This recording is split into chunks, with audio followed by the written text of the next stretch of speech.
Hello friends, कैसे हैं आप सभी लोग। हमारे चैनल हिंदी ज्ञान धारा पर आप सभी लोगों का बहुत बहुत स्वागत है। आज हम पढ़ेंगे भारतेंदु हरिश्चंद्र की रचनाएं। ट्रिक से पढ़ेंगे। बहुत ही महत्वपूर्ण टॉपिक है। आधुनिक काल युग।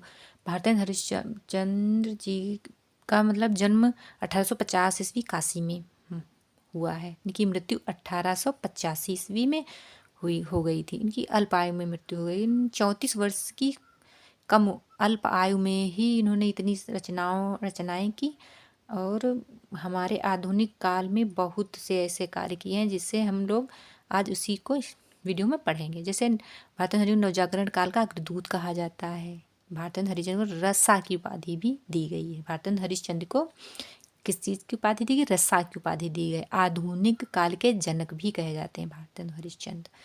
भारतीय साहित्य के पितामह कहे जाते हैं। और भारतेंदु हरिश्चंद्र जी ने नाटकार कहे जाते हैं। नाटकों की रचना की, बहुत सारे नाटकों की रचना की। निबंधकार भी कहे जाते हैं। एक अच्छे कहानीकार थे। चलो हम सभी लोग पढ़ते हैं इनके सन के साथ रचनाएं। 1870 में 1870 में भक्त सर्वस्व की रचना की इन्होंने। भक्त सर्वस्व की रचना की। तो हम इसे याद कर लेते हैं। भक्त सर्वस्व कौन होते हैं? भक्त ही तो सर्वस्व होते हैं। तो ऐसे याद कर लीजिए। 1871 ईस्वी में प्रेम मल्लिका की रचना की। प्रेम मल्लिका 1871 में। प्रेम मल्लिका, मल्लिका जी को सभी लोग जानते हैं। ऐसे याद कर लीजिए प्रेम मल्लिका। 1873 में वैदिकी हिंसा हिंसा न भवति। हिंसा क्या नहीं होनी चाहिए? हिंसा नहीं होनी चाहिए। वैदिकी हिंसा हिंसा न भवति। वैदिकी हिंसा हिंसा न भवति। 1875 में प्रेम माधुरी, माधुरी को सभी लोग जानते। प्रेम योगिनी, भारत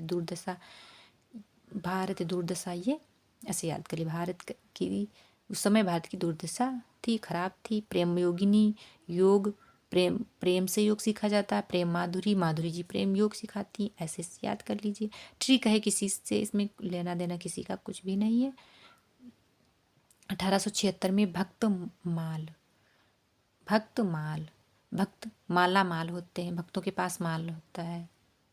ऐसे याद कर लिए। विषमौषधकम, विष कैसा होता है? औषधि के समान। सत्य हरिश्चंद्र, भारतेंदु हरिश्चंद्र, सत्य हरिश्चंद्र, चंद्रावली। ऐसे याद कर लीजिए। 1877 में प्रेम तरंग, प्रेम प्रलाप, प्रेम तरंग, गीत गोविंदानंद। ऐसे याद कर लीजिए। 1800 इसमें प्रेम तरंग, प्रेम प्रलाप और गीत गोविंदानंद एक ही जैसी हैं, याद कर लीजिए।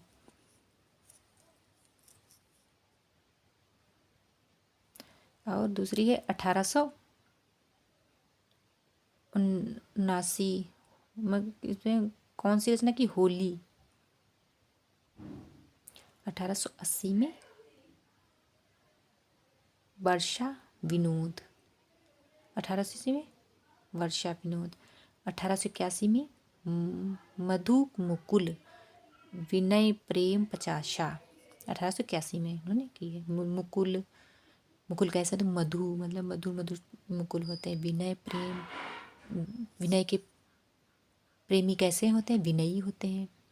विनय के प्रेम पचासा। 1882 में फूलों के गुच्छा रचना की। 1885 में फूलों के गुच्छा। फिर है 1883 में प्रेम फुलवारी और कृष्ण चरित्र की रचना की है। आप सभी लोग, हमारा चैनल कैसा लगा है? आप सभी लोग हमारे चैनल को सब्सक्राइब कीजिए, लाइक कीजिए, कमेंट कीजिए अगर वीडियो इस तरह के पढ़ने हैं।